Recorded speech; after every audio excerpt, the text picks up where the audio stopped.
Have you ever walked into a room and felt an invisible wall rise between you and others, as if, without a word, respect was already slipping through your fingers? It's a painful truth, but sometimes we are our own worst enemies. Our habits, small, unnoticed and ingrained, can silently erode the way people see us. As the Stoics taught, character is destiny. Marcus Aurelius once said, "Waste no more time arguing about what a good man should be one." Yet many of us unknowingly adopt behaviors that push others away, making them question our strength, reliability or integrity.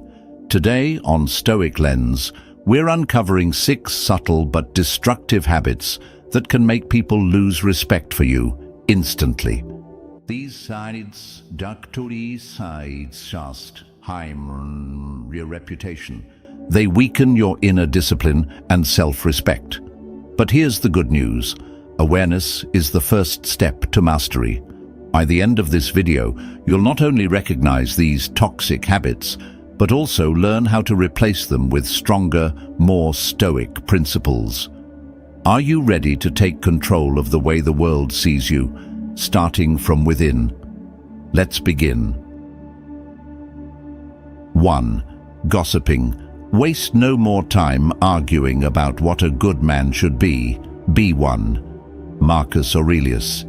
Gossip may seem harmless, just casual talk, a way to connect. But in reality, it's a quiet assassin of respect.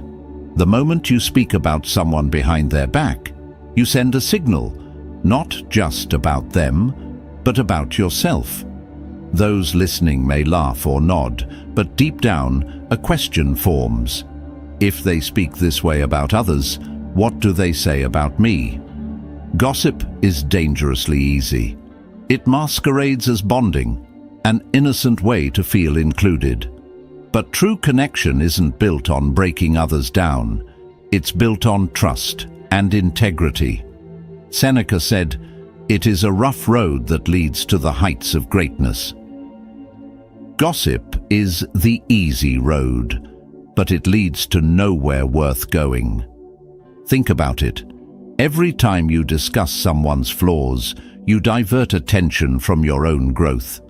It's far simpler to dissect another's mistakes than to confront your own. But does it make you stronger, wiser, respected? It only reveals insecurity, not strength. The impact of gossip stretches further than you think. It damages not only the person being talked about, but also the one doing the talking. Over time, people stop confiding in you.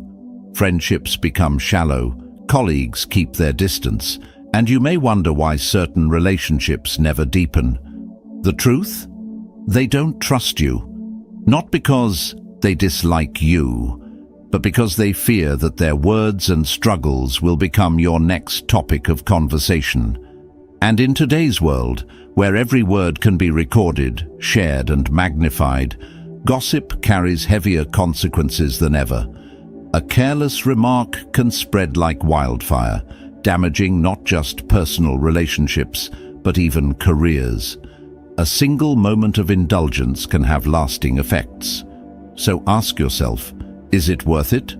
Is it worth trading your integrity for a fleeting moment of relevance?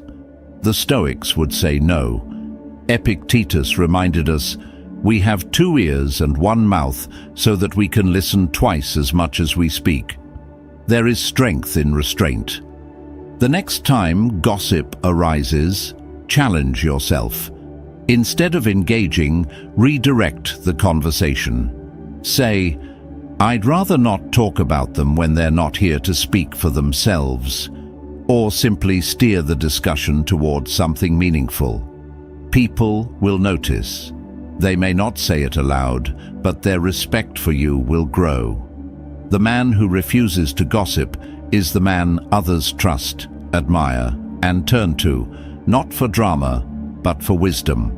And that kind of reputation? It's built not by words, but by action. So the question is, who do you want to be? the person others respect for their integrity, or the one they avoid because they fear what you might say behind their back. The choice is yours, and it shapes your character more than you realize. 2. Being passive-aggressive. Passive aggression is one of the most destructive habits, yet many people don't even realize they have it. It's the cold, "I'm fine," when you're clearly upset. The sarcastic comment instead of an honest response. The silent treatment when you're hurt, but unwilling to talk.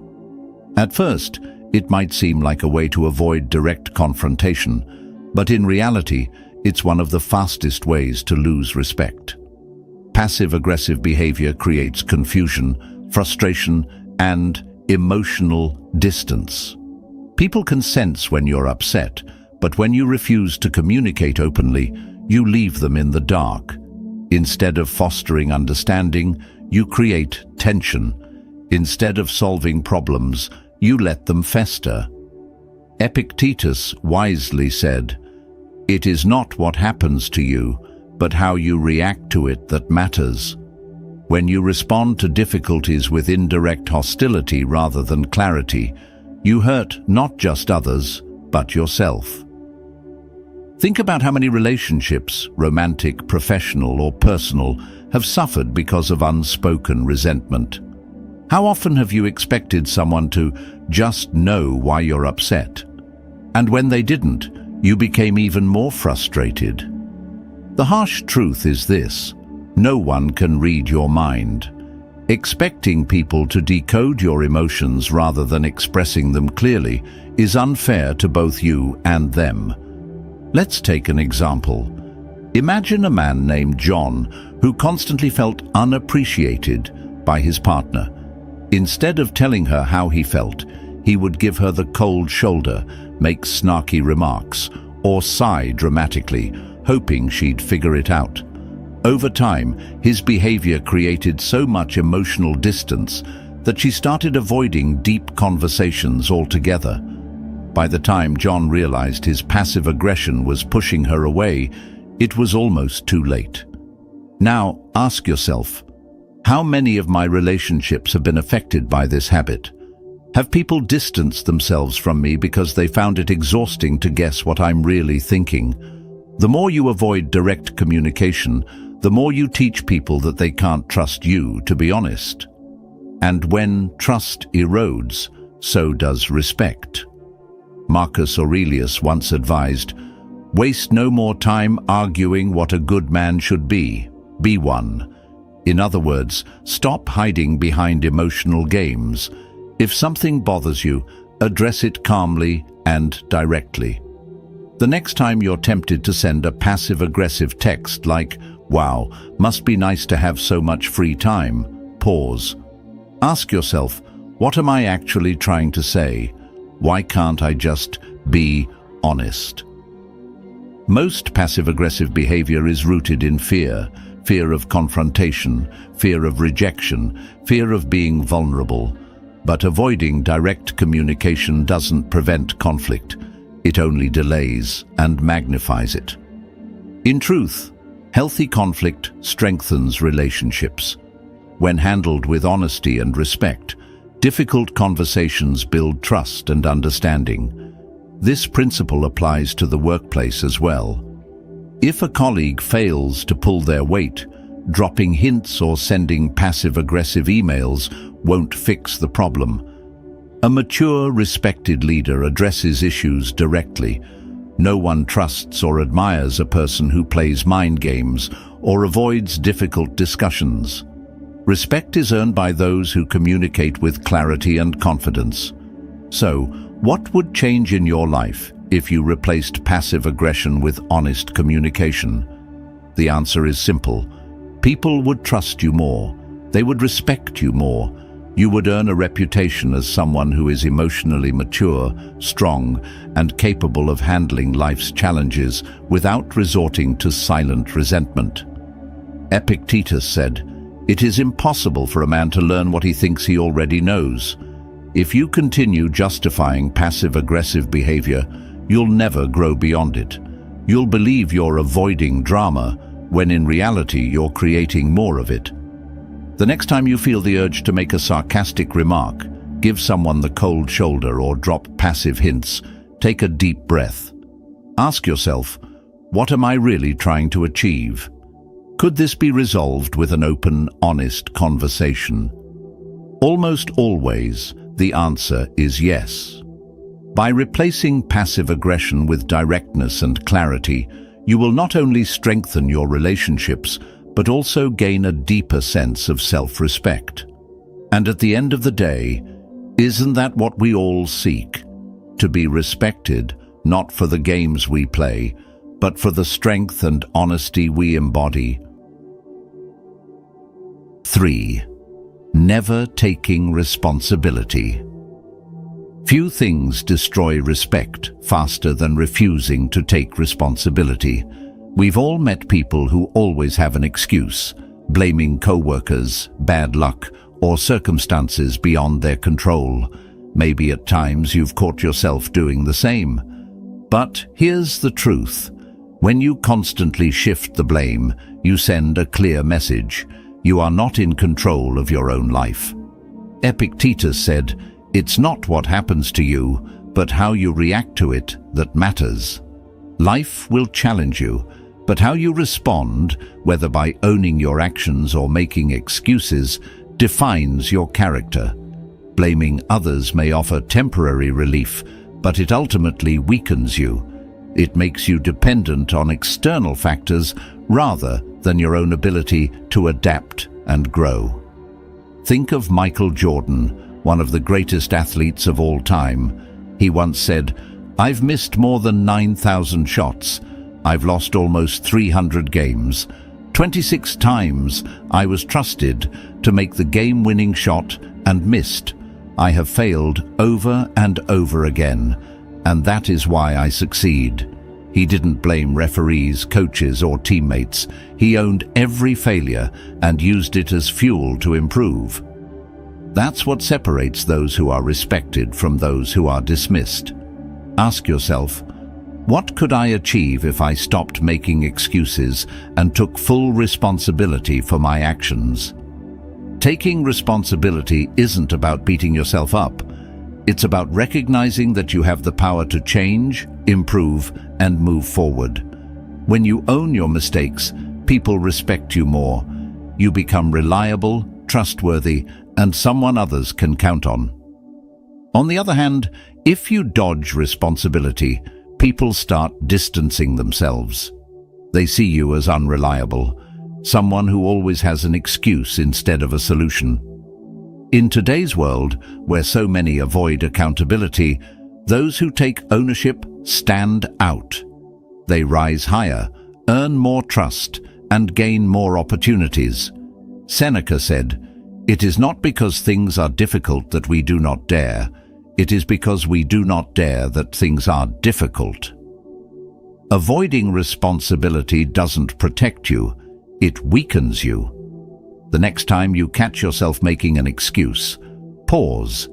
Ask, what can I learn? How can I turn this into an opportunity for growth? The more you practice this, the more respect you will earn, not just from others, but from yourself. 4. Lack of basic hygiene. Personal hygiene might seem like common sense, but you'd be surprised how often it's overlooked. And nothing makes people lose respect for you faster than poor hygiene. Whether it's unkempt hair, wrinkled clothes, or body odor that turns heads for the wrong reasons, neglecting your appearance sends a silent but powerful message. I don't care about myself or about others. Marcus Aurelius once said, "The soul becomes dyed with the color of its thoughts." In many ways, how you present yourself physically is a reflection of your mindset. If you neglect basic hygiene, it suggests a deeper lack of discipline, an area of your life where you've let things slip. Stoicism teaches that self-respect is built through small, daily habits, and hygiene is one of the simplest but most telling indicators of self-discipline. First impressions matter more than ever. Before you even speak, people make judgments based on your appearance. If you walk into a meeting looking disheveled or smelling unpleasant, it doesn't matter how intelligent or capable you are. People will be too distracted to take you seriously. It's not vanity, it's human nature. We are wired to respect those who carry themselves with care and presence. But hygiene isn't just about how others see you. It's about how you see yourself. When you neglect it, you unconsciously reinforce feelings of laziness, low self-worth, or even depression. On the other hand, maintaining hygiene is an act of control, a simple but powerful way to remind yourself that you dictate how you show up in the world. Marcus Aurelius advised, "You have power over your mind, not outside events. Realize this, and you will find strength." Even in tough times, you can control how you present yourself. And let's be honest, good hygiene isn't a monumental task. Shower regularly, brush your teeth, wear clean clothes, and groom yourself. These small actions have a huge impact on your confidence and how others perceive you. When you look and feel your best, you naturally command more respect. People may never tell you outright that your hygiene is an issue, but they will act on it. They'll avoid sitting near you, engaging in long conversations, or inviting you to social events. It's not personal, they just don't want to be uncomfortable. And, over time, this silent distancing can cost you opportunities, friendships, and respect. Seneca once said, "A gem cannot be polished without friction, nor a man perfected without trials." Self-improvement isn't just about deep philosophy or mental toughness. It's also about mastering the small, everyday habits. And something as simple as maintaining good hygiene is a reflection of that discipline. When you take care of yourself, you're telling the world and yourself that you are someone worth respecting. 5. Constant complaining. Nothing drains respect faster than someone who constantly complains. At first, venting might feel like harmless release, but when it becomes a habit, it sends a clear message. I focus on problems, not solutions. People don't admire those who always find something wrong. They respect those who rise above challenges. Think about the person at work who always complains. The boss is unfair, the workload is too heavy, the coffee is bad. At first you might sympathize, but over time, their negativity becomes exhausting and you start avoiding them. Why? Because negativity is contagious. If you surround yourself with complaints, you start seeing the world through the same pessimistic lens. Complaining doesn't just push others away, it poisons your own mindset. Epictetus said, "It's not what happens to you, but how you react to it that matters." Life will always present challenges, but the way you respond, whether by seeking solutions or dwelling on problems, defines your character. Constant complaining is a sign of weakness, an unconscious declaration that you are powerless. But the Stoics remind us that we always have control over how we respond. Consider this. A man spends years complaining about his job, his boss, his co-workers, his salary. His friends listen at first, but eventually they grow tired of his negativity. He never takes action to improve his situation, find a new job, or even shift his mindset. In the end, his complaints not only make his work life miserable, but also push his friends away. The worst part? He never realizes that he was the source of his own unhappiness. Ask yourself, have I fallen into this habit? It's easy to get caught in a cycle of frustration, complaining about relationships, work, or life's daily inconveniences. But here's the truth. People respect those who seek solutions, not those who dwell on problems. More importantly, you'll respect yourself more when you develop resilience instead of bitterness. Marcus Aurelius wrote, You have power over your mind, not outside events. Realize this, and you will find strength. The next time you catch yourself complaining, pause. Ask yourself, can I change this?